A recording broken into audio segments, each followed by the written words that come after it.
আপনাদের স্বাগত জানাই আমি আমার কথা শুনবার জন্য। বাংলাদেশে কাল ত্রয়োদশ জাতীয় সংসদ সদস্যরা বা ত্রয়োদশ জাতীয় সংসদের সদস্যরা শপথ গ্রহণ করবেন, নবনির্বাচিত সদস্যরা। বলা হচ্ছে যে এই সংসদ যেহেতু গণপরিষদ হিসেবে কাজ করবে, সেই গণপরিষদের শপথও একই সঙ্গে হবে, অর্থাৎ সংবিধান সংস্কার পরিষদ। কালকে সন্ধ্যায় বা বিকেলের দিকে নতুন সরকার গঠিত হবে তারেক রহমানের নেতৃত্বে, বাংলাদেশ জাতীয়তাবাদী দল বিএনপি চেয়ারম্যান তারেক রহমানের নেতৃত্বে। এর মধ্যে সংসদীয় দলের সভা বসবে, সেই সভায় সংসদ নেতা উপনেতা হয়তো নির্বাচিত হবেন। সবার কৌতূহল কেমন সরকার হবে। আমি বরং আলোচনাটাকে একটু অন্যভাবে করতে চাই, কেমন সরকার চাই। নিঃসন্দেহে বাংলাদেশ জাতীয়তাবাদী দল বিএনপির এই বিজয় এবং তার মিত্রদের বিজয় একটা বড় বিজয়, কিন্তু বড় বিজয় মানেই ইতিহাস বলে বড় ঝুঁকি, বড় শঙ্কা, এবং 2/3 আসন অনেক ক্ষেত্রে ভালো, কিন্তু সকল ক্ষেত্রে নয়, এবং বলা যেতে পারে বহু ক্ষেত্রেই বিপদের কারণ। বাংলাদেশের ইতিহাসে এটা আমরা একাধিকবার দেখেছি। এখন আসা যাক আমার মূল প্রসঙ্গে। আমি আসলে এই নতুন সরকারের সামনে চ্যালেঞ্জগুলো কি, প্রধানমন্ত্রীর সামনে চ্যালেঞ্জগুলো কি, ঝুঁকিগুলো কি, 2/3 আসনের বিপদ কি, এগুলো নিয়ে আলোচনা করব, তবে আজকে নয়। আজকে সীমাবদ্ধ রাখতে চাই ওই যে কেমন সরকার চাই সেই আলোচনাটার মধ্যে। আমরা একটা ছোট্ট সরকার চাই, কিন্তু এফিশিয়েন্ট সরকার চাই। বাংলাদেশে অনেক মন্ত্রণালয় আছে, অনেকে মন্ত্রণালয় বাড়াবার কথা বলেছেন।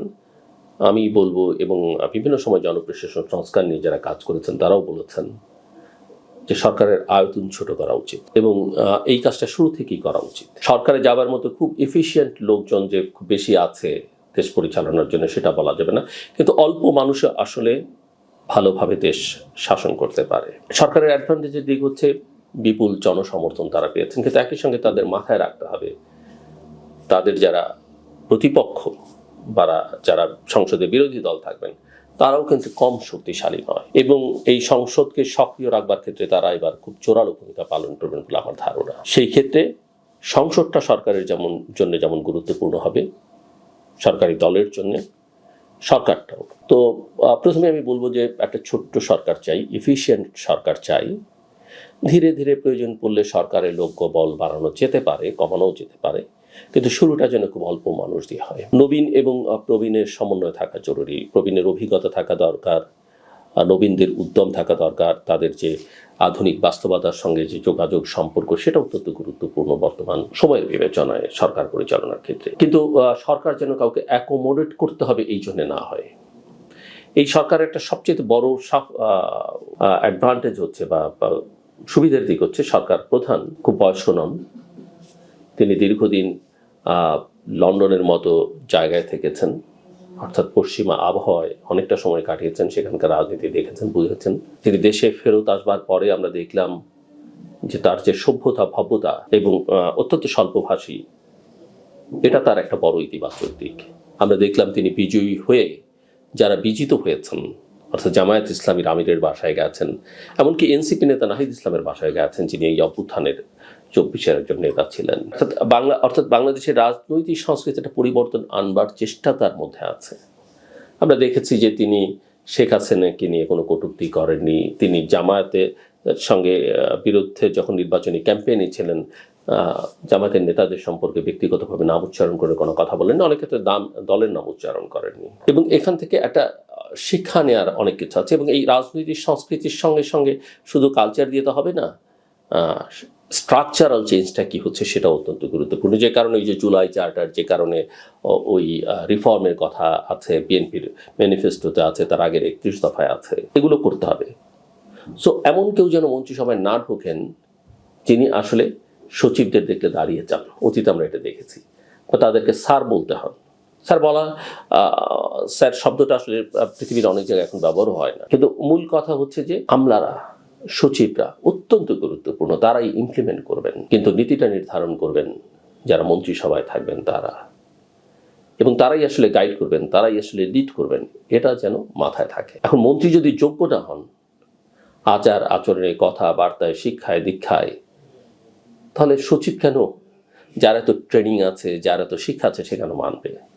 কাজেই প্রবীণ হন বা নবীন হন, সেই রকম ডিগনিটি আছে, ইন্টিগ্রিটি আছে, সেরকম মানুষ যেন মন্ত্রিসভায় থাকে।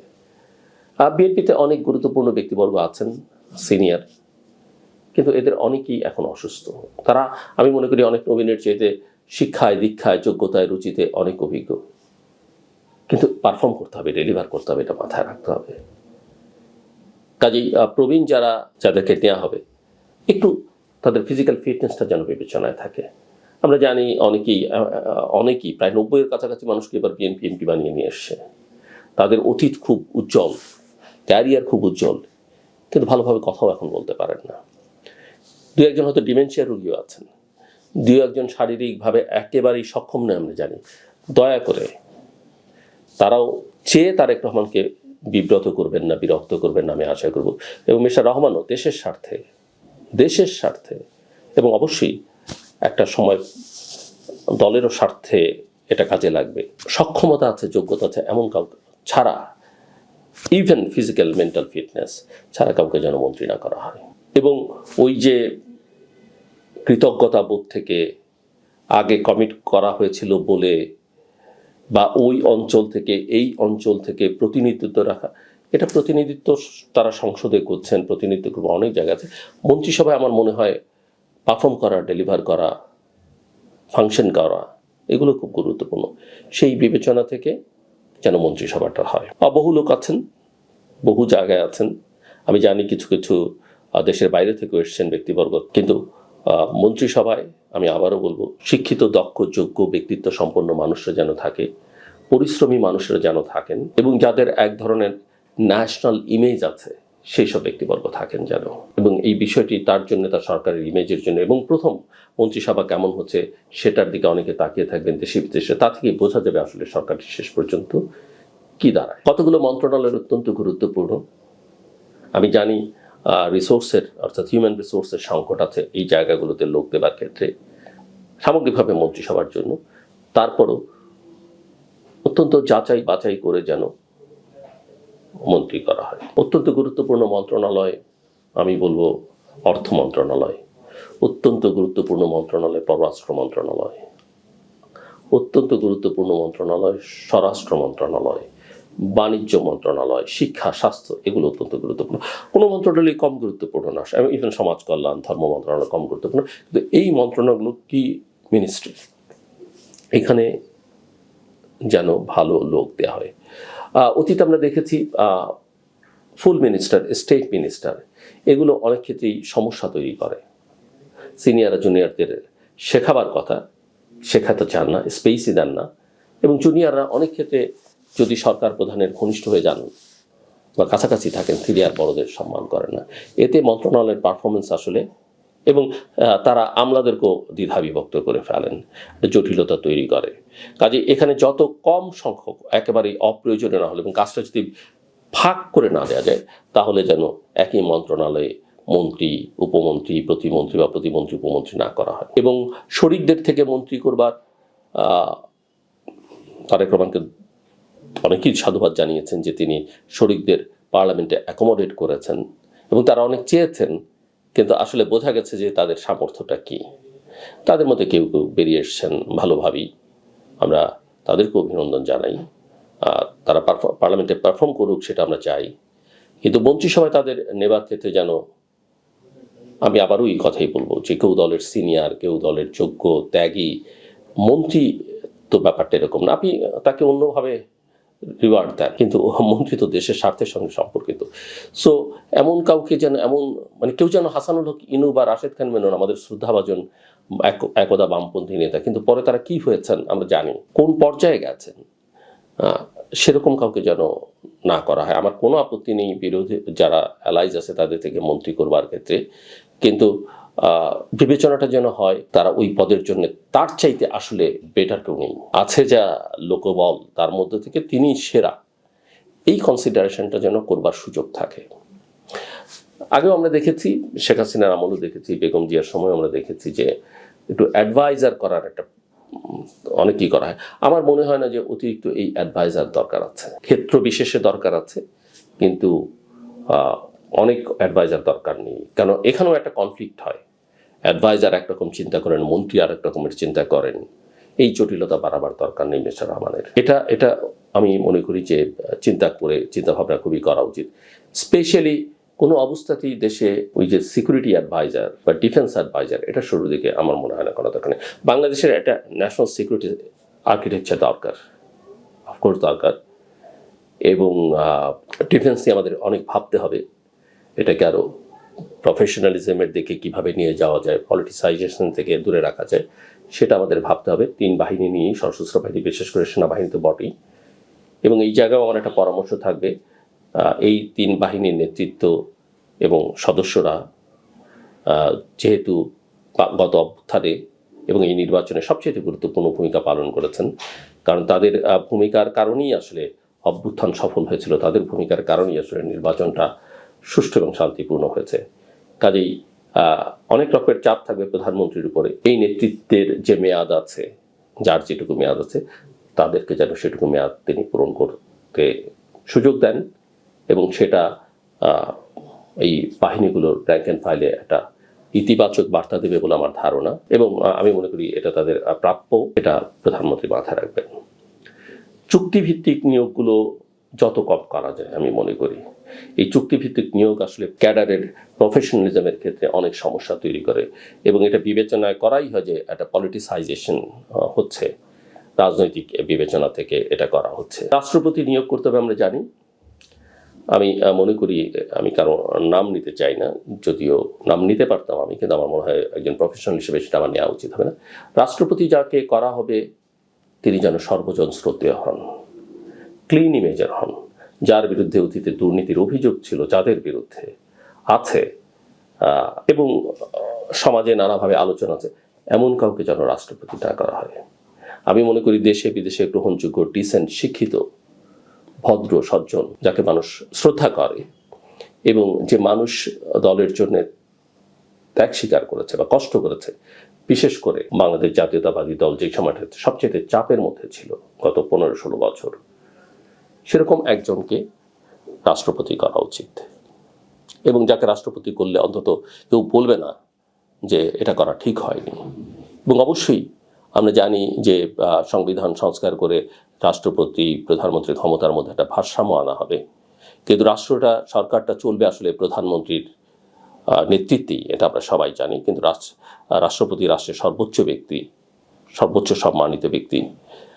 কাজেই রাষ্ট্রপতি এমন কাউকে যেন করা হয় যার সঙ্গে প্রধানমন্ত্রীর সম্পর্কের অনেক বেশি দূরত্ব না থাকে। আমি জানি যে বিএনপিতে জিয়াউর রহমানের জেনারেশন আছে, বেগম খালেদা জিয়ার জেনারেশন আছে, তারেক রহমানের জেনারেশন আছে, এবং তার পরের জেনারেশন আছে। এই জেনারেশনগুলোর মধ্যে একটা সমন্বয় সাধন করতে হবে।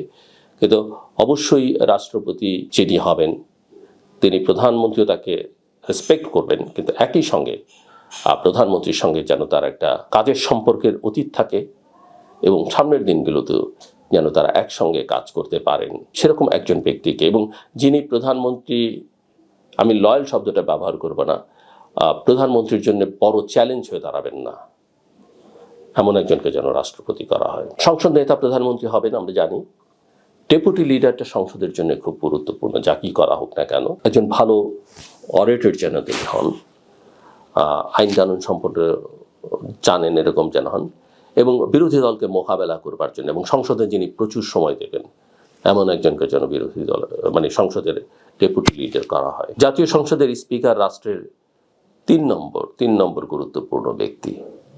কাজে স্পিকার নির্বাচনের ক্ষেত্রে আমি মনে করি অনেক গুরুত্ব দেওয়া উচিত, এবং সংবিধান সংস্কার করলে হয়তো, আমি জানি না, ডেপুটি স্পিকার হয়তো বিরোধী দল থেকেও করতে হতে পারে। সেই কারণে আপাতত যেহেতু সেটা করবার বাধ্যবাধকতা নেই, কাজেই স্পিকার একজন অভিজ্ঞ সিনিয়র কাউকে করলে ভালো। আমি মনে করি স্ট্যান্ডিং কমিটিতে অন্তত 2 জন ব্যক্তি আছেন যাদেরকে স্পিকার করা যেতে পারে, কুমিল্লা অঞ্চল থেকে কিংবা নরসিংদী অঞ্চল থেকে বা আরও অন্যান্য জায়গা থেকেও খুঁজে বের করা যেতে পারে, দেখা যেতে পারে স্পিকার। আর ডেপুটি স্পিকার একজন খুবই আইন কানুন বোঝেন, সংসদ বোঝেন, এরকম কাউকে করলে ভালো আমি মনে করি, এবং যিনি ভবিষ্যতে, যেহেতু আমি বয়োবৃদ্ধদের কথা বললাম স্পিকার হিসেবে, কারণ এটা ইমেজেরও ব্যাপার আছে, খুব দ্রুত স্পিকারের দায়িত্বটা ভবিষ্যতে প্রয়োজন পড়লে নিতে পারেন, সেরকম একজনকে ডেপুটি স্পিকার হিসেবে যেন নিয়োগ দেওয়া হয়। এবং সব মিলিয়ে আমি এটা বলবো যে একটা করিতকর্মা একটা ভালো সরকার যেন হয়। আমরা জানি কি অনেক টেকনোক্রেট নেবার সুযোগ আছে 10%, কিন্তু সেটাও যেন অত্যন্ত বিচার বিবেচনার সঙ্গে নেওয়া হয়। আমি কয়েকটা মন্ত্রণালয়তে বললাম অত্যন্ত গুরুত্বপূর্ণ। মিস্টার তারেক রহমানের জন্য আমার একটা পরামর্শ থাকবে যে মন্ত্রণালয় ধরে, বিশেষ করে গুরুত্বপূর্ণ মন্ত্রণালয়গুলো ধরে তিনি ছোট ছোট কিছু অ্যাডভাইজারি বোর্ড করবেন, খুবই ইনফর্মাল, যারা বেতনভোগী হবেন না, সুযোগ সুবিধা নেবেন না, এমনকি তারা বিরোধী মতেরও হতে পারেন, সেরকম ছোট ছোট অ্যাডভাইজারি বোর্ড করে তার মন্ত্রীবর্গ যেন ওই অ্যাডভাইজারি বোর্ডের সঙ্গে বিভিন্ন সময় বসেন এবং তিনি নিজেও 1 মাসে 2 মাসে ওই বিভিন্ন মন্ত্রণালয় সংক্রান্ত অ্যাডভাইজারি বোর্ডের সঙ্গে ফর্মালি ইনফর্মালি, মধ্যরাতে হতে পারে, সন্ধ্যা রাতে হতে পারে, সকালে হতে পারে, ব্রেকফাস্ট বা ওভার টি অ্যান্ড কফি তিনি যেন মিটিং করেন এবং আলোচনা করেন। অনেক রকমের সীমাবদ্ধতা আছে, কিন্তু আমি মনে করি তারেক রহমানের মধ্যে এই ইলেকশন ক্যাম্পেইনে আমরা যে উদ্যম দেখেছি এবং তার মধ্যে যে প্রাজ্ঞতা আমরা দেখেছি, যে তিনি অভ্যুত্থানের পরই ক্ষমতা নেবার জন্য তাকে অফার করা হয়েছিল বিএনপিকে, জাতীয় সরকারের জন্য তিনি নেননি, তিনি নির্বাচিত একটা সরকার চেয়েছেন। নির্বাচনে ক্যাম্পেইনে তার যে পরিণতিবোধ দেখলাম, আমি মনে করি যে তার সদিচ্ছা আছে, আন্তরিকতা আছে এবং সবচাইতে বড় কথা, আমি যদি ভুল না করে থাকি, তার অ্যাডভাইজার হিসেবে নেপথ্যে যারা আছেন, বিশেষ করে তার পরিবারের অত্যন্ত গুরুত্বপূর্ণ 2জন সদস্য এই মুহূর্তে, তার স্ত্রী এবং কন্যা, তারাও তাকে বাংলাদেশের নেতিবাচক যে বাস্তবতা সেখান থেকে সুরক্ষা দেবার চেষ্টা করছেন। এটা সহজেই অনুমেয় এবং তারা যে একটা ফ্যামিলি হিসেবে কাজ করছেন সেটাও তারা প্রমাণ করেছেন পাবলিকলি। তিনি যদি চান তাহলে পারবেন, তবে তাকে অনেক কঠোর হতে হবে, অবশ্যই নির্মম নয়, কিন্তু দেশের স্বার্থে যতটুকু শক্ত অবস্থান নেওয়া দরকার। কারণ চারপাশে সাইকোফ্যানরা থাকবে, তোষামতকারীরা থাকবে, তোষামতকারী বুদ্ধিজীবী থাকবে, সাংবাদিক থাকবে, ব্যবসায়ী থাকবে, পলিটিশিয়ান থাকবে। এদের থেকে মুক্ত থেকে তার লক্ষ্য একটাই হওয়া উচিত, দেশটাকে একটা মর্যাদা সম্পন্ন জায়গায় নিয়ে, একটা সঠিক জায়গায় নিয়ে যাওয়া। আমরা আশা করি তিনি পারবেন এবং তিনি যদি চেষ্টা করেন সমাজের নানা জায়গা থেকে তিনি সহযোগিতা পাবেন। এমনকি তিনি তার বিরোধী পক্ষ থেকে মুখে মাইকে তারা যাই বলুন না কেন, কারণ শেষ পর্যন্ত সবাই দেশটাকে ভালোবাসেন এবং ওই দেশের চেয়ে ব্যক্তি স্বার্থ বড়, ওই যে লুটপাটের যে অর্থনীতি সংস্কৃতি, সেখান থেকে দেশটাকে রক্ষা করতে হবে, রাজনীতিবিদদেরকে বের করে আনতে হবে। আমি বিশ্বাস করি যে তারেক রহমান সেটা পারবেন। আমার কথা শুনবার জন্য অসংখ্য ধন্যবাদ। আপনার সবার জন্য শুভকামনা।